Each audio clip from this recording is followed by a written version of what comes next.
Welcome दोस्तों। आज से हम नई सीरीज स्टार्ट करने जा रहे हैं टेस्टिंग लाइब्रेरी के बारे में। ठीक है, तो रिएक्ट के लिए जो टेस्टिंग लाइब्रेरी टेस्ट केसेस जो लिखते हैं उसके लिए मैंने पहले भी एक सीरीज़ निकाली थी। उसमें हमने जेस्ट और ये एनजाइम लाइब्रेरी को हमने यूज़ करा था। ठीक है, अभी हम क्या यूज़ करने वाले हैं, टेस्टिंग लाइब्रेरी। जैसे ही आप कोई भी प्रोजेक्ट इंस्टॉल करते हो तो आप देखते होगे उसमें बाय डिफ़ॉल्ट पैकेज वाली फाइल में जाओगे तो ये देखो टेस्टिंग लाइब्रेरी के पैकेज पहले से ही वो आते हैं। ठीक है, तो उससे देखो कोड स्टार्ट करने से पहले मैं आपको ये बता दूं कि जो ये एनजाइम है ये लाइब्रेरी आपको कब यूज़ करनी है और टेस्टिंग लाइब्रेरी आपको कब यूज़ करनी है। ठीक है, क्योंकि ये इन दोनों में डिफरेंस पता होगा तभी तो आप आगे काम करोगे, क्योंकि ऐसे बहुत सारी लाइब्रेरी हैं इनके बारे में पता ही नहीं कि किसको कब यूज़ करना है। ठीक है ना, तो ये डाउट रहता है ना कि ये मैंने पहले ही बना रखी है और अब मैं नई बना रहा हूँ, तो अब पहली वाली यूज़ करें या नई वाली यूज़ करें। ठीक है, तो अब मैं बता दूँ आपको, यहाँ मैंने कुछ पॉइंट लिखे हैं। देखो टेस्टिंग लाइब्रेरी सिंपल सी चीज़,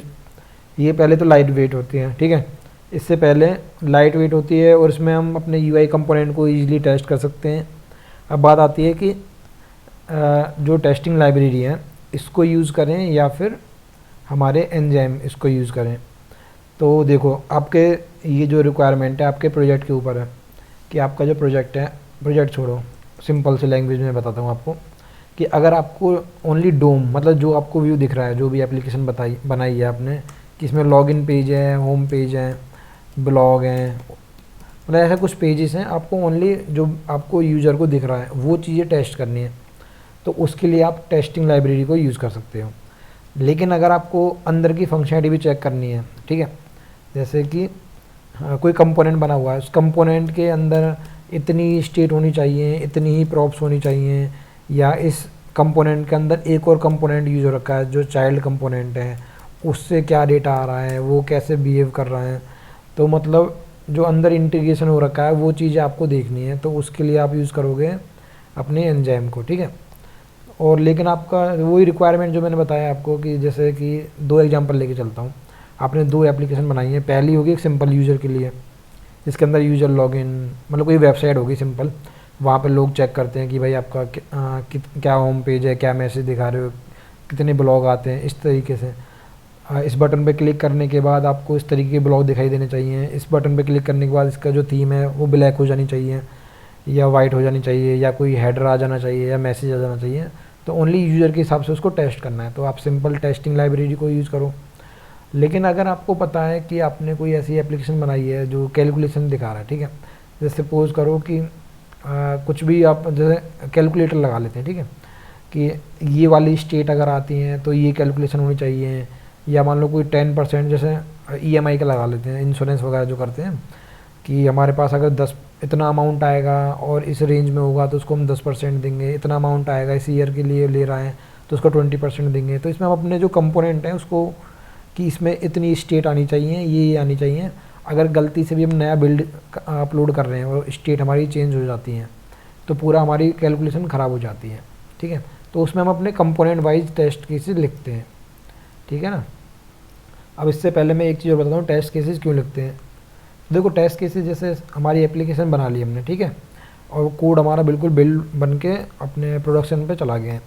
अब थोड़ा सा चेंज करा, मान लो कि एक और नई स्टेट मैंने बनाई है, ये देखो मैं एनजाइम की कैसे बता रहा हूँ,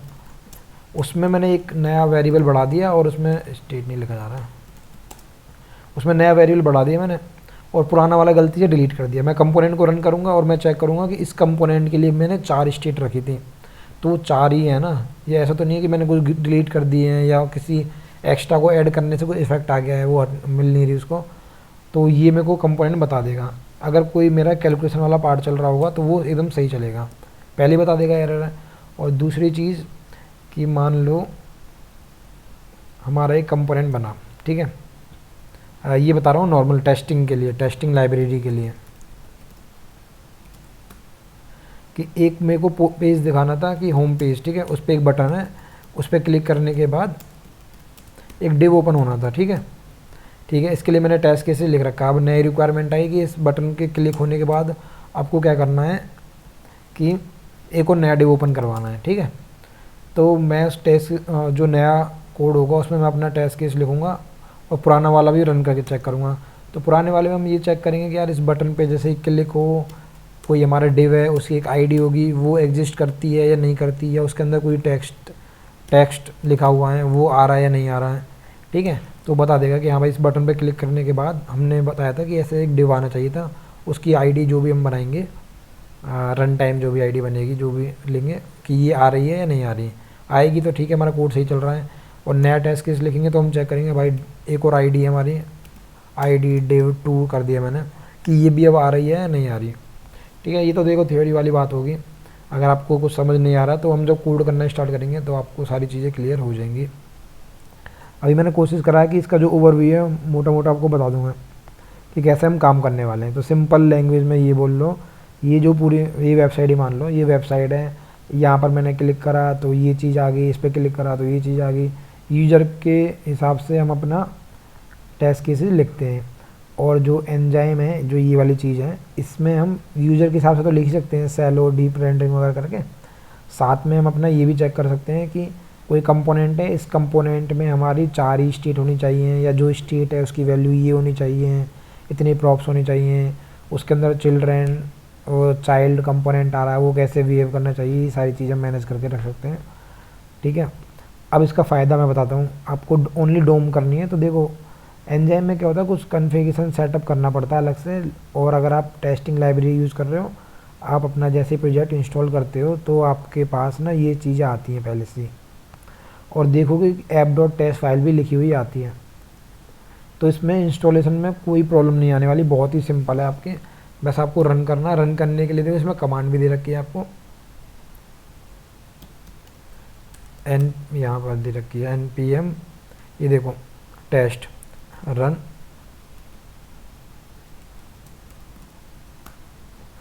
टेस्ट। तो ये बोल रहा किसी एक को करना है ये सबको, देखो अभी मैं सबको कर देता हूँ। तो जितनी भी इसमें जो डॉट टेस्ट फाइल होंगी, देखो अभी एक ही टेस्ट फाइल है उसको रन कर देगा, देखो इसके अंदर एक ही टेस्ट केस लिख रहा है तो इसने उसको रन कर दिया। यहाँ पर अगर ये टेस्ट केस इसने रन करा, देखो रेंडर लर्न रिएक्ट लिंक एक और डाल देता हूँ 2 करके, ठीक है। अब देखते हैं टेस्ट केस कितने रन होते हैं हमारे पास, देखो 2 रन हुए, एक ये वाला एक ये वाला। तो देखो अभी इसका कोड आपको समझ नहीं आ रहा होगा कैसे काम कर रहा है, लेकिन मैं फिर भी ऊपर से बता देता हूँ कि इसमें इन्होंने क्या करने की कोशिश करी है, जो भी स्क्रीन पर आ रहा है आपका, ठीक है, इस वाले के अंदर, इस कंपोनेंट के अंदर, ऐप के अंदर उसने उसको लिया, उसके अंदर चेक कर रहा है कि स्क्रीन पर कहीं पर भी लर्न रिएक्ट ऐसा करके आ रहा है। तो जो ये एप्लीकेशन है यहाँ बता रहा है कि भाई हाँ लर्न रिएक्ट करके आ रहा है। तो क्या ठीक है भाई मेरा काम हो गया, मतलब मैं यूज़र को ये दिखाना चाहता था कि इस टाइप का कोई मैसेज आ रहा है, उसने बोला हाँ भाई आ रहा है, तो मेरा टेस्ट केसेस पहला वाला मेरा पास हो गया, ठीक है। तो इस तरीके से टेस्ट केसेस लिखते हैं, बाकी हम आगे से कोड करना स्टार्ट करते हैं। Thank you.